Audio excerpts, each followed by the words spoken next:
What's up, everybody? Welcome to Podcast Now Plus. I'm Alex, and in this video, I want to talk about the Sony PlayStation news that came out today. A lot of sales figures, a lot of positivity around what the PS5 has been able to do. So I have some interesting thoughts, at least I think that my thoughts are interesting, on some of these games, because I think some of the sales on these games are incredibly interesting. They did talk a little bit about the chip shortages, which I do want to kind of bring up and talk about as well, because it's crazy that the PS5 continues to sell, and yet they continue to not be very confident in their ability to stop this really just this horrible cycle that's been going on with the PS5. Okay, so let's just kind of jump right in. So basically, obviously, PS5 has sold 10 million units. It did it, I believe, in 20 days less than the PS4 did it, which I always think is just an incredible a statistic when you bring that up, the fact that the PS4 crushed it. And it really...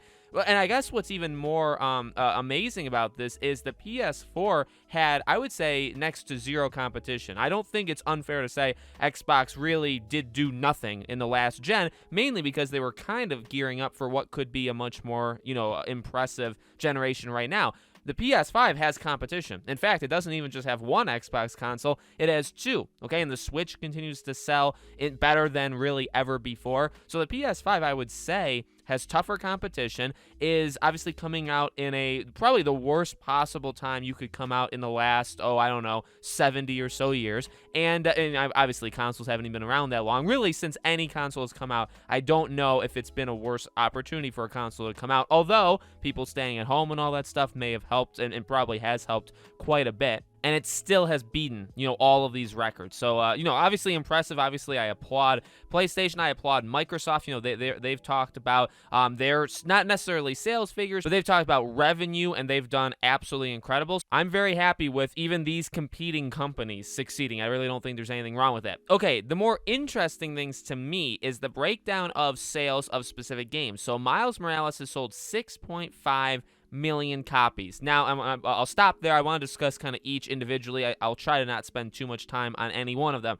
Miles continues to sell. Remember, it had a pretty, I would say, relatively slow start, although it doesn't sound as slow now when we look at the other games that have recently come out. But at the time when Miles Morales came out, I personally, I think there were other people, thought, it wasn't doing all that amazing. And in fact, it kind of wasn't. But oh my God, the game picked up. And, we've gone through, I think we talked about when the game reached 4 or 4.5 million. So it just continues, every couple months it adds an extra million to it. Fantastic. I don't know if it'll hit 10. I do. And you know what? No, I would say honestly it's pretty possible, because it's Spider-Man. It's such a popular game. As we get closer to a Spider-Man 2, I think more people would even buy Miles. So it could easily be a 10 million selling game, which is absolutely incredible for the kind of game that it is. Returnal. Oh boy, this is one I really want to talk about. If you guys missed it, I did a video on my main channel. It didn't do very well, and I understand why, but I did it this past Saturday, okay?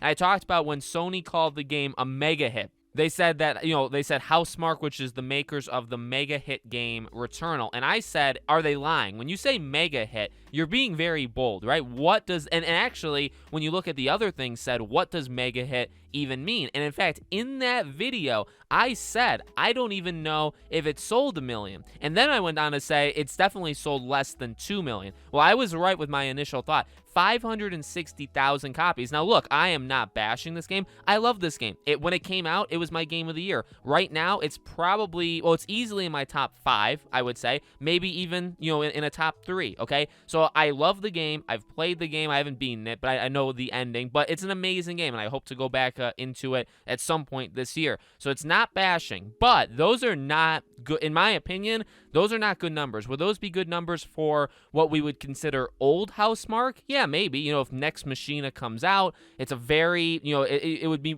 considered more of an indie kind of game, and it sells 500,000 units. I think that is really, really good. For Returnal, a AAA game, it did it to itself, because $70, I feel immediately was something that upset people and something that stopped a lot of people from getting it. Do I want it to be free? Do I expect, things to be free to me? No, I think that's pretty stupid. Do I expect it to be a $20 or $30 game? No, probably $60. It being only on PS5, I mean, this, I guess, could go to the argument, if people want to come at me with, This is why you have games on both. You know, if you have a game on PS4 and PS5, you're just dealing with more people. Maybe you can double that number. Maybe Returnal hits 1 million people because it's also on PS4. I don't agree with that logic for specific reasons I won't get into here. But anyway, it's not great. Those numbers, in my opinion, aren't great. Obviously, Sony considers it a success. That still is good for almost $40 million. But then when you have, certain money goes to certain places,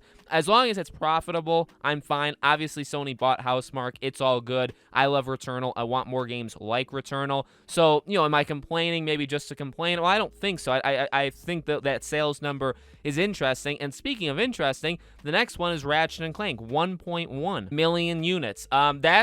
That's pretty solid. I mean, you got 10 million PS5s and then 1.1 of Ratchet & Clank, and the game literally came out about a month ago. So, there's plenty of time for it to grow over time and grow into the holidays. I think it probably hits a solid 2 or so million by the end of it all. Maybe it even goes higher than that. I think that's okay. Again, maybe I would love to know, do they lose money from these kind of things, right? Because Insomniac's huge, and the budget for Ratchet & Clank, I imagine, was pretty sizable. Now, is it the size of a God of War or Horizon Forbidden West? No, probably not. But it's still probably pretty big, and does 1.1 million units do that? Or I guess recoup the money.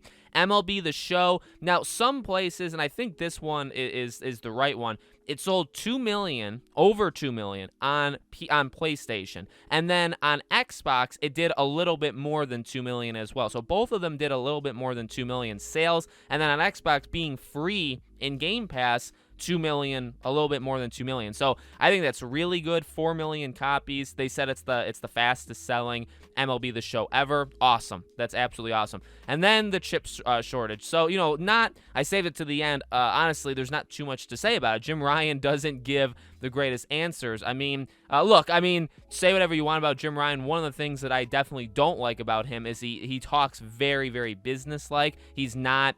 I don't think he tries to pretend like he's one of us, and he definitely isn't, okay? And if you disagree, that's totally cool. But that kind of stuff also comes through in an interview like this, right? Because all he ever says is that they're working very hard with suppliers. They're working very hard with, just literally trying to get... But, what does that actually mean? I don't like his answers. I prefer honesty. I've always preferred honesty. And if you know...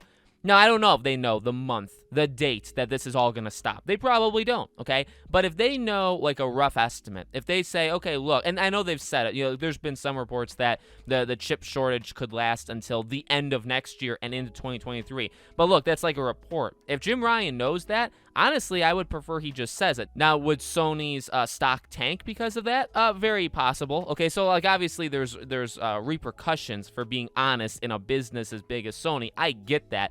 But, again, I don't like hearing the answer of, well, we're working really hard with the suppliers. Well, is there going to be PlayStations for Black Friday? That's my question. Are people going to be able to get this thing? Obviously, people continue to buy it. Yes, I know scalpers exist and they're still around, but people do continue to buy it. It does continue to sell. I think their prediction by the end of the year is close to 15 million, 14.6. So I think they'll hit it, and then it's just going to keep going up. I mean, people are able to get this thing. It's just you have to be kind of lucky. I think as time goes on, it's less about luck, and it's just more about being you got to be able to know where to look, on Twitter, know who to follow, know what websites to kind of frequent, and be very quick, when the PlayStations go up on sale. Early on, I think it was completely luck, right? The reason I have a PS5 is me being, and not completely luck, right? I also did look around for hours and hours and hours, every website,